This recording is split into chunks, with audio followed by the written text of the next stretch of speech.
Hello, my name is Marissa Lankes. I run the ACC Sustainable Agriculture Student Farm and Continuing Education Program.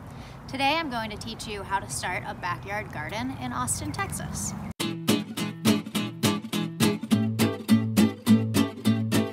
First of all, find a flat, level place in full sun. If you don't have full sun, morning sun and afternoon shade is the next best thing. If you don't have a flat area, you can use a raised bed like this to create a terraced effect on a slope. You want to make sure that your garden area has good drainage, so don't pick a spot that's low or flooded. You can choose to plant directly into the ground, into pots, or build a raised bed.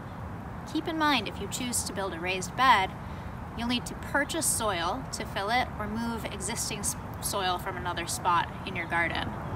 For a low single layer raised bed like the one behind me, preparing the existing soil should be enough. First, use a garden hoe to remove any existing weeds from the area. If you have Bermuda grass, use a digging fork to dig out as much of it as you can.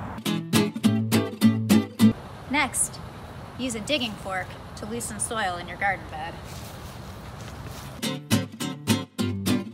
First, use a shovel to dig out about 6 inches of the soil. Then use your digging fork to loosen soil 6 inches below that. Next, add a healthy dose of compost.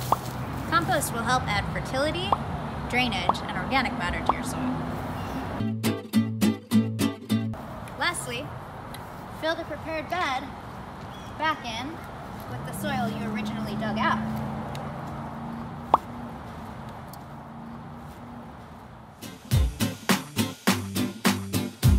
Before you begin planting your garden, I recommend you take some time to think about how you're going to water it. You could come out with a garden hose and water it by hand, but you're going to need to do that every day in the summer. So I recommend installing an irrigation system. Some options include micro sprayers, drip tape, or 1/2-inch polytubing with drip emitters.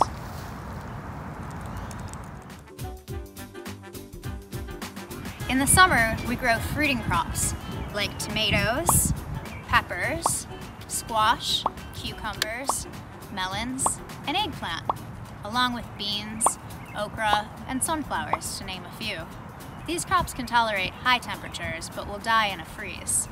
Larger seeds, such as pumpkins, beans, and sunflowers, can be planted directly into the soil. Simply create a hole about 1/2 inch deep, place one seed inside of it, and gently pat it closed. More delicate crops, like tomatoes, basil, and peppers, have tiny seeds, so it's easier to start them indoors and transplant them into the garden later, if possible. You could start these seeds inside on a sunny windowsill, in egg cartons, or little Dixie cups. Alternately, you could buy the transplants from your local garden center. It'll take 4 to 6 weeks from seed for these transplants to be ready to plant into the garden. Indicators that your transplant is ready to plant out are 2 sets of true leaves and a well-developed, healthy root system. Use a trowel to dig a hole slightly larger than your root ball. Then gently set your well-watered plant within and fix the soil back into place. Plant up to the first set of true leaves. After you've finished planting or seeding your garden, be sure to water in all of your new plants and seeds well.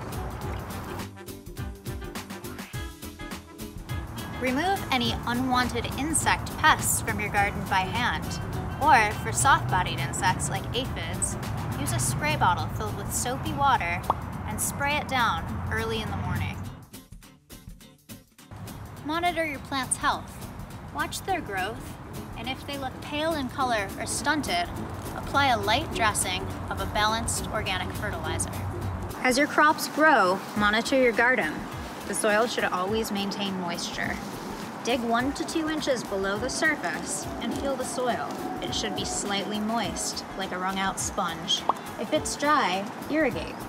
Remove any weeds from your garden, as they'll compete for water, nutrients, and sunlight. Applying a thick layer of mulch to your garden, once all seeds have germinated, will help retain moisture and deter weeds. You can purchase hardwood mulch at your hardware store, or use leaf litter or straw.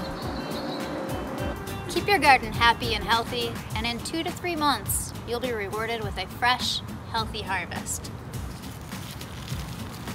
Simply pick, wash, and enjoy.